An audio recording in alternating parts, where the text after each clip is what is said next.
What's going on, guys? My name is Maverick, and I used to be a male model before YouTube. I was a male model for about 5 years, and over that period of time, I learned a lot of tips and tricks on how to look better in photos. So you guys are in luck.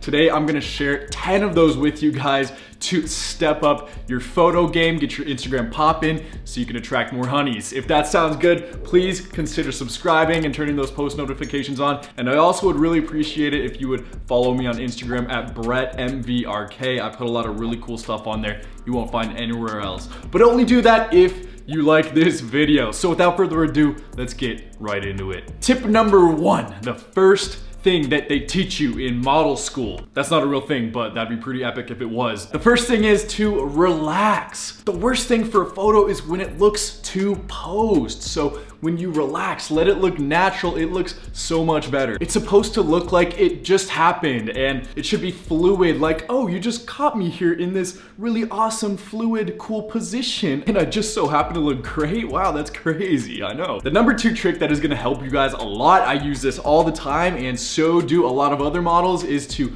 bite the inside of your cheeks just a little bit. If you just suck in your cheeks just a little bit and bite lightly on the inside, it makes your face look more defined. It makes you have kind of that hollow cheek look and makes your cheekbones pop a little bit more. It makes you look very model-esque. But be careful, don't do it too much, because then you could end up looking like handsome Squidward, and nobody wants that. Moving on, number 3 is to face the lighting. Always be facing the lighting. Write that down. Good lighting makes all of the difference. See, just watch, cut the lighting. How do I look now? I look horrible, right? And so will you if you don't have the right lighting. Good lighting can make all the difference, from looking like a dead corpse to looking like you have the porcelain skin of the gods. And that's what it's all about, is looking like you have nice skin. And when I had the idea to make this video, one brand popped in mind, so I decided to reach out to Teach Hanley, and they were awesome enough to sponsor today's video, so shout out to them. Teach Hanley is a subscription-based skincare company. If you sign up, they'll mail you a package each and every month with everything that you'll need for a good skincare regimen. You don't even have to move a muscle. I recommend checking out Level 1, which comes with a morning and evening moisturizer, a daily face wash, and an exfoliant. This is the one that I use. I've been using it consistently for about the past 3 years, and my skin is better than it's ever been. I used to struggle with acne when I was younger, and just doing these basics helps so much. So if you guys are interested in that, I think everybody needs, at least a basic skincare regimen, then check them out. I'll link them in the description below. And because Teach Hanley is sponsoring today's video, when you click the first link in the description, you'll get a free toiletry bag with your first box. Just click that link and get started for just $25. So check them out and start using the skincare products that I use each and every day if you want to get your skin looking right, because this can make a lot of difference in pictures as well. Moving on, number 4. Number 4 is a big one. This is the second thing that they teach you in model school. Actually, this is model college because it's a little more advanced, and that is to create angles. So I'm talking about angles that you create with your arms, your elbow, your legs, your knee, your neck. It just adds a lot more dimension to the photo. If you're just standing there like a stock photo or a stick figure, then it's so boring and bland. When you add some movement, some angles, it looks a lot more cool. It makes you a lot more human and animated, and just makes it look better. So play around with it, make angles, make shapes with your arms, your legs, your waist, your neck, anything, find what works and go with it. Next tip for you guys, this one is a really big one, so you better not forget it. This is to tell a story. A good photo evokes emotion. It puts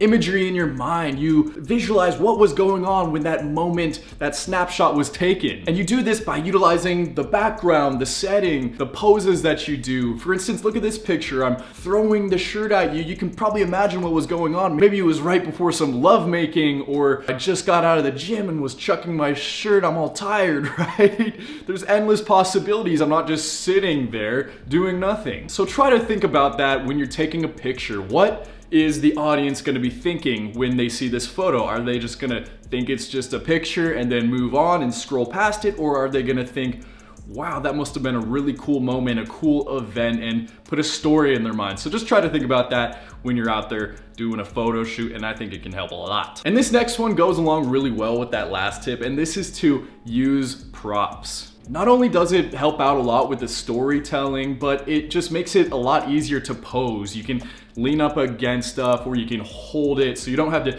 think as much about what am I gonna do with my arms, my hands, my legs. You can lean up against something or hold it or whatever it is, play around, and it just adds so much more versatility and so much more dimension to your photos. Like right here, I'm holding a ladder. Why am I holding a ladder? I don't know, but it looks cool. You get some props, and then I'll give you props for having the props.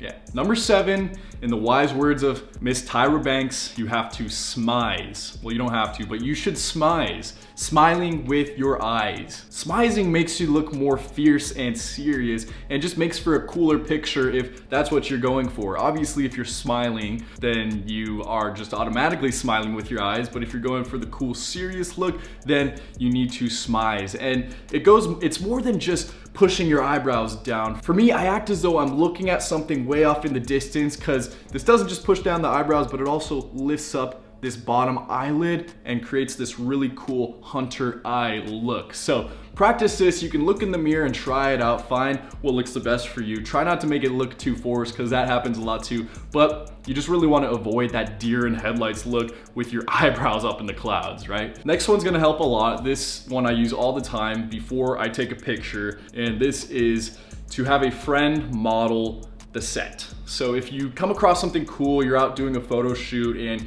you see a cool setup or setting, whatever you want to call it, have your friends stand there, see how the lighting is, see how the shadows interact with them, see if the background is too obstructive, have them maybe do a couple poses, and you can look at your phone or camera and see if it's gonna work out when you actually go over there and model with the same setup. So this is, just a precautionary, so you don't waste a bunch of film and storage on your camera, snapping away, and they end up looking like crap. So have your friend stand there first, take some pictures, see if it's gonna look cool or not when you're over there. Next one's gonna help when you're taking selfies. So iPhones have this weird thing where the closer you get to something, it distorts the image. So a lot of people take a selfie and they get closer to their face or their body, and it distorts them and make them look kind of weird. So what you can do instead is hold your phone farther away and then zoom in. It'll keep the same aspect ratio, but just be that more close-up image and keep the quality of the picture. And then last but not least, this one is gonna make a huge,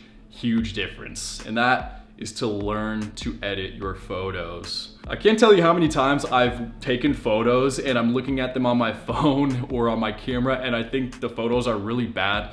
But then once I get them in my editing software or my app, start playing around with it, they end up turning out really good. So a little bit of editing can go a really long way. And I actually have a video where I teach you guys how I edit my photos. So if you want to check that out, I will link that down below. But editing can make a world of difference. I promise you that. So that's the 10 tips for you guys. I hope you guys enjoyed it. Let me know what other topics you want me to cover in the future. Hope you enjoyed it. If you did, please follow me on Instagram, subscribe, turn those post notifications on, and until next time, peace.